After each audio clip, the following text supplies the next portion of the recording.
জয় গুরু। আজ আমরা পড়ব ঠাকুরের স্বহস্ত লিখিত ব্রহ্মচর্য সাধন গ্রন্থ থেকে আহার বিধি। চলুন তাহলে ঠাকুর মহারাজ কি বলেছে সেগুলি আমরা শুনি। আহার শুদ্ধি ব্রহ্মচর্য সাধনের সর্বপ্রধান অবলম্বন।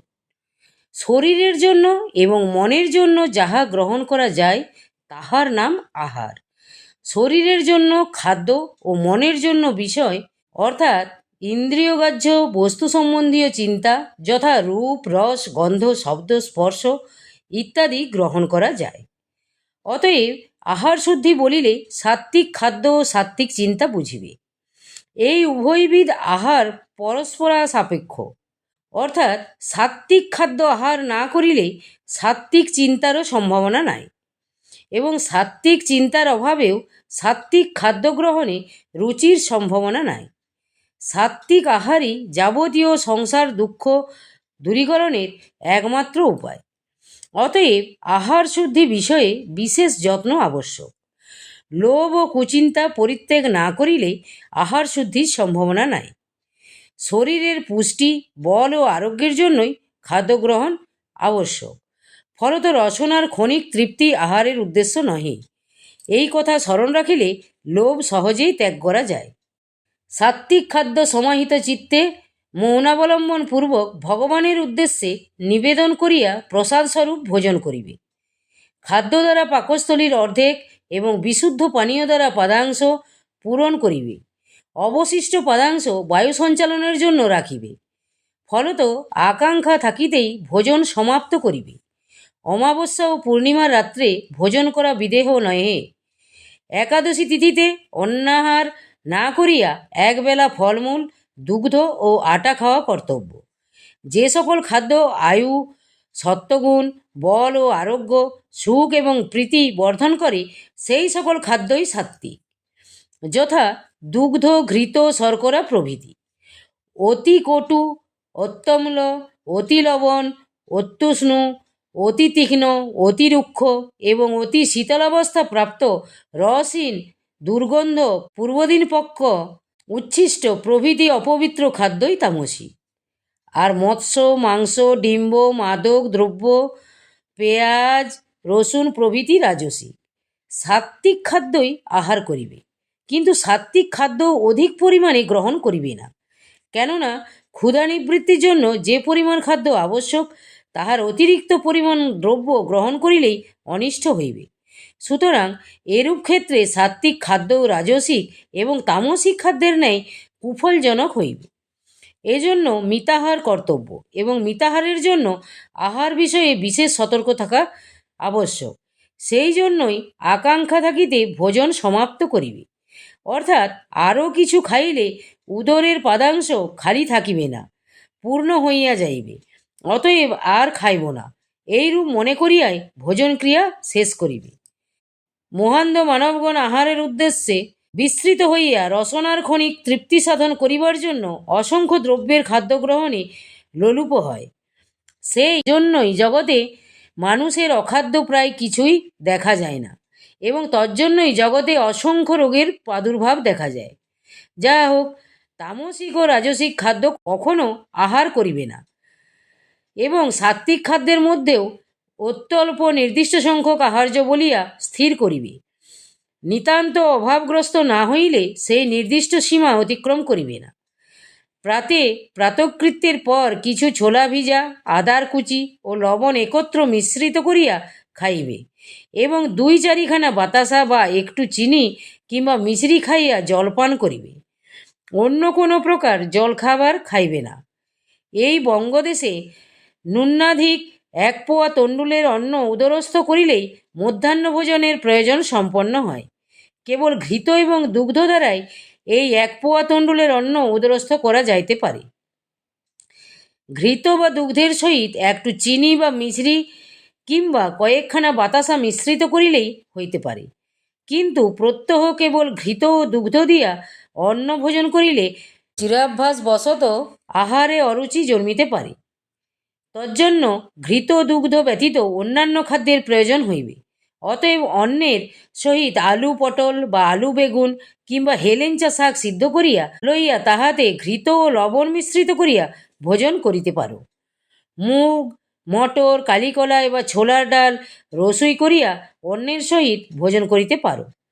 শরৎকালে পলতার শুক্তো বা ডালনা এবং বসন্তকালে নিম শুক্তো বা নিম বেগুন ভাজা আহার করিতে পারো, কিন্তু ব্যঞ্জনে তৈল ব্যবহার করিবে না, ঘৃতই ব্যবহার করিবে। তণ্ডুলের অন্ন আটা বা সুজির রুটি, ঘৃত দুগ্ধ, ডাল, তরকারি ও শাক, লেবু, লবণ, চিনি, বাতাসা বা মিশ্রি, এই সীমার মধ্যেই আহার্য নির্বাচন করিবে। নিতান্ত অভাবে না পড়িলে সীমার বাহিরে যাইবে না, কিন্তু রাজসিক ও তামসিক খাদ্য আহার করিবে না। আহার সম্বন্ধে যতই ত্যাগ করিবে ততই মঙ্গল জানিবে।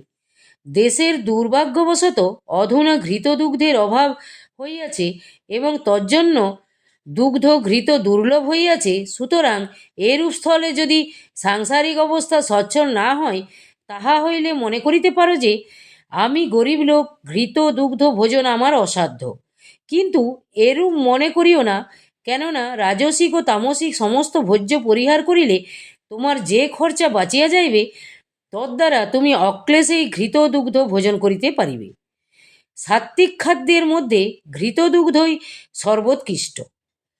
অতএব দুগ্ধ নবনীত ভোজন করিতে যত্নশীল হইবে। দধি, তক্র, ছানা আহার করিবে না। অভ্যাস অনুসারে আতপ বা সিদ্ধ তণ্ডুলের অন্ন আহার করিবে। এই সম্বন্ধে অভ্যাস পরিবর্তনের আবশ্যকতা নাই।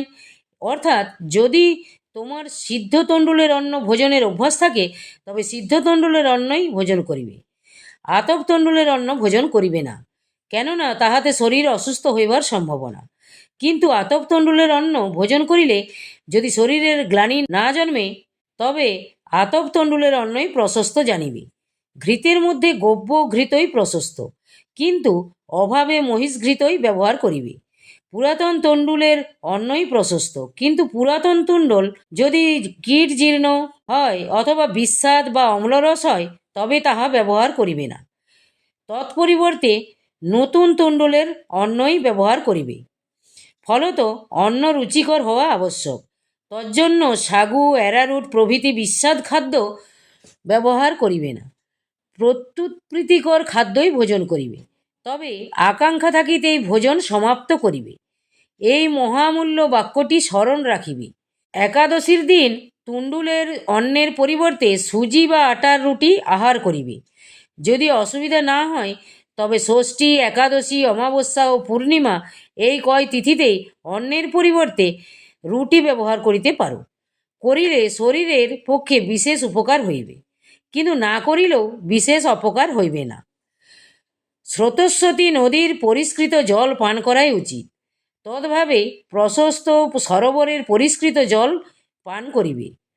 তদ্ভাবে সামান্য পুষ্করিণীর জল উত্তমরূপে সিদ্ধ করিয়া লইবে এবং শীতল অবস্থায় সাবধানে ছাকিয়া লইয়া পান করিবে। অথবা বিদ্যালয়ের পাঠ্যপুস্তকে অবিশুদ্ধ জল যেরূপে চারিটি কলসি দ্বারা কয়লা ও বালির মধ্যে ছাকিয়া লইবার বিধান আছে, সেইরূপ জল বিশোধিত করিয়া লইবে। কিন্তু তদ্রূপে জল বিশোধিত করিবার পূর্বেও উহা সিদ্ধ করিয়া লইবে। যদি পানীয় জল দূষিত মনে করো, তবে উষ্ণ দুগ্ধ এবং ডাব নারিকেলের জল যথেষ্ট পান করিয়া তৃষ্ণা নিবারণ করিবে। ভোজনান্তে আচমন ক্রিয়ার পরে মুখশোধনের প্রয়োজন, কিন্তু পান, সুপারি, খয়ের চূন মুখে দিবে না। ধনে, মৌরি, লবঙ্গ, ছোট বড় এলাচের দানা এবং দারুচিনি এইগুলি একত্র করিয়া একটি কৌটায় বা শিশিতে রাখিবে। ভোজনান্তে মুখ শোধনের জন্য সেই মশলা কিঞ্চিত ব্যবহার করিবে। ভোজনান্তে মুখ শোধন না করিলে মুখে দুর্গন্ধ হইবার সম্ভাবনা। এই মুখ শোধন মশলাগুলি পরিপাক ক্রিয়ার সহায়তা করিবে এবং মুখের দুর্গন্ধ নষ্ট করিবে। হরিতকি ব্যবহার সর্বাপেক্ষা উত্তম ব্যবস্থা। অপরাহ্নে অর্থাৎ বেলা 4-5টার সময় ক্ষুধার উদ্রেক হইলে কিছু জলখাবার আবশ্যক হয়। এই জলখাবারের জন্যই ফলমূলই যথেষ্ট, যথা নারিকেল, বেল, আম্র, কদলী, পেঁপে, কমলালেবু, কালোজাম, সুপক্ক পেয়ারা, সুমিষ্ট লিচু, ইক্ষু, শাকালু এবং দুগ্ধ, নবনী ও শর্করা এই নির্দিষ্ট সীমার মধ্যে নির্বাচন করিবে। এতদ্ ব্যতীত অন্যবিধ খাদ্য গ্রহণ করিবে না।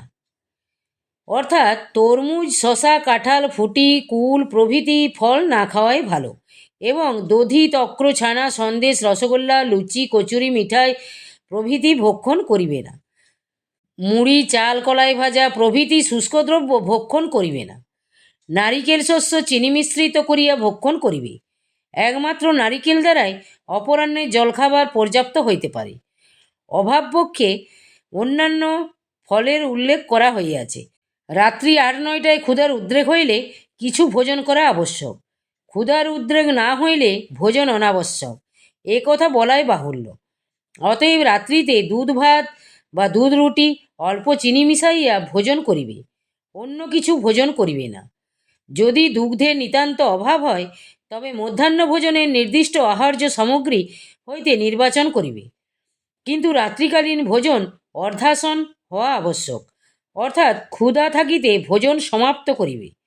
রাত্রিতে কদাপি যেন পরিতৃপ্তি সহকারে ভোজন করিও না। একাদশী, অমাবস্যা ও পূর্ণিমা এই ৩ তিথিতে রাত্রিতে কিছুমাত্র আহার করিবে না। অপরাহ্নে জলখাবার দ্বারা দিবসের ভোজন ব্যাপার সমাপ্ত করিবে। খাদ্যদ্রব্যাদি স্বয়ং আহার করিয়া এবং পাক করিয়া আহার করাই প্রশস্ত, কিন্তু অধুনা এই নিয়ম সকলের পক্ষে সাধ্য নহে। যা হোক, সপাক ভোজন সুসাধ্য না হইলেও অশুচি দ্রব্য আহার করিবে না। শুদ্ধাচার সম্পন্ন গুরুজনের হাতে আহার্য গ্রহণ করিতে পারো। হোটেলে ভোজন করা উচিত নয়। কোনো স্থানে নিমন্ত্রণে গিয়া কিছুমাত্র ভোজন করিবে না। ফলত খাওয়া দূরে থাক, বহু লোকের সমাগম স্থানে যাওয়া অনুচিত। তবে সাংসারিক কার্যের অনুরোধে যদি তদ্রূপ স্থানে যাওয়া হয়, কিছুমাত্র আহার করিবে না। মদ, গাঁজা, আফিম, সিদ্ধি, তামাক, চুরুট, চা